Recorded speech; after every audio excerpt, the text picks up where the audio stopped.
Good, Bowser YouTube. 6fthax here. First off, I just want to apologize, guys. No face cam for today's video because I have a massive headache, a migraine almost, I guess you could say. And normally I record with the lamp on, and I tried to record with the lamp on, man, but just it made my head hurt even worse. So hope you guys don't mind the no face cam for this video, but I didn't want to go without not uploading for you guys today. So this is a pretty fun PU battle I had against Mr.Badger. Actually, I think yesterday he said it was his birthday on the day that we played this, so happy late birthday, buddy. Hopefully you had a good birthday party. And this is a team I just kind of threw together, no real basis behind it, but I may leave a Pastebin down below.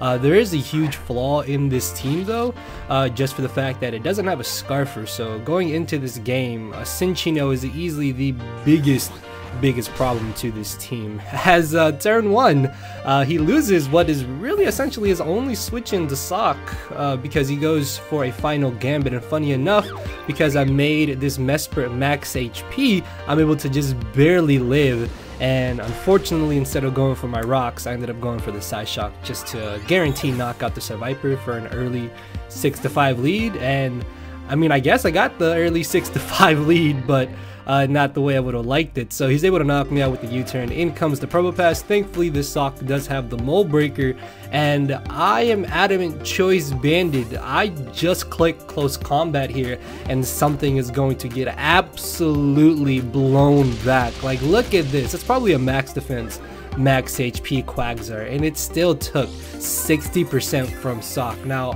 arguably Gallade is probably a little better than Sock. I just personally like Sock over Gallade because of the nostalgia factor, and Sock does have slightly more speed than Gallade, which can come in handy in certain scenarios. Either way though, I'm able to just obliterate the Quagsire, and down it goes as in comes to Cinccino. Literally, I don't have a switch into this monster, and I don't have anything to outspeed it. My best way of dealing with it is hopefully the aftermath damage does enough to Cinccino where I can then bring in something else to get off a bit more damage on it, and then put it in range of where a Cell Rock from Lichen Rock will knock it out, which I think a Cell Rock does like 30-ish% to Cinccino. So that's kind of my plan to deal with the Cinccino. As he makes a good move, goes for the U-turn into the Probo Pass, I hard switch directly into my Sock, and that Earth Power does entirely way too much damage, but it's fine though, because again, I just click close combat and something is dying. So in comes the Sock, in comes the Noctowl, and it literally just gets destroyed. Like there was no chance. If he was like max defense, max HP, he lived one, but then I just outspeed the next turn and still knock him out with the close combat. As back comes this annoying ass Cinccino. Oh my god, I hate Cinccino, man. I mean, it's my fault for not having a Scarfer on this team. Like, I either should have made Sock Scarf or made Scyther at least Scarf. So I switch into my Gastrodon here, hoping that the Tail Slap wouldn't be enough to KO me.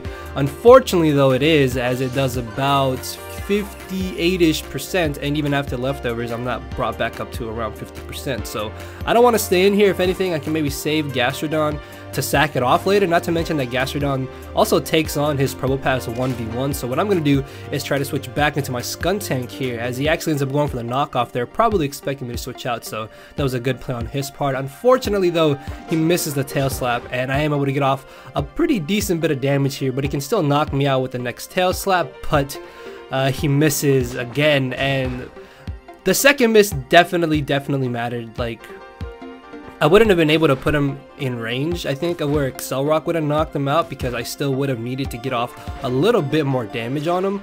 But if he didn't have the Rock Blast, then he didn't really have much to knock out my Scyther. So I don't know if that second miss was game changing, but it did suck in the sense that I am able to put the Cinccino in range of where I can now definitely revenge kill it with something. And because my Cell Rock doesn't have Brick Break, unfortunately, I don't want to risk bringing that in. So I decided to bring in my Scyther here, and the fact that he didn't go for the Rock Blast here automatically tells me he doesn't have the Rock Blast. So again, I don't really think the second Tail Slap miss was game changing, but it did definitely change up the score in this game, as now I can U-turn in the Sock, and with his last mons being this Turtonator and the Probo Pass, I can just click Earthquake. Earthquake is actually a roll to knock out Turtonator, funny enough. If he was running bulk invested, he could have lived and then maybe gone for the shell smash, but I do have Excel Rock on my Lichen Rock in the back, so I'm pretty sure I would have put him in range of where I would have knocked him out with the Excel Rock. So his last mon at this point is going to be the Pro Pass. No chance he's leaving a Choice Banded Adamant 4x super effective Earthquake, and thanks to Mold Breaker nullifying Sturdy, that will be a straight Oko for the victory in my favor. So yeah, just a quick fun game. Again, happy late birthday to Mr. Badger, and once again guys, sorry for no face cam, and sorry that maybe this video wasn't as enthusiastic as before. As I mentioned at the beginning, just killer headache, so I'm gonna try and like lay down, drink some water. Maybe you guys have some secret remedies that you can tell me to help me out with this headache. I don't really want to take pills for it, but if it comes down to it, then I guess I'll have to do that. Either way though, we'll have for you guys a proper Wi-Fi battle tomorrow, and hopefully I don't die tonight or something. No, yeah, I'm just joking around, guys. So with that being said, I will see you all tomorrow. Also, we are so close to 19,000 subscribers. I think we're like 30 away, so it's pretty awesome. Really excited about that. Thank you guys for everything, and yeah, later. Cause my brain and heart are both tied in a knot, and this hinders me from crying a lot. This causing me to show no emotion, but when I said I cared, I wasn't joking. But I guess it's too late for me to become broken. For now, I'm living with no more pain, tears, or hoping. I'm just coasting. Yeah, I said I'm coasting. No more pain, tears, and hoping. For real.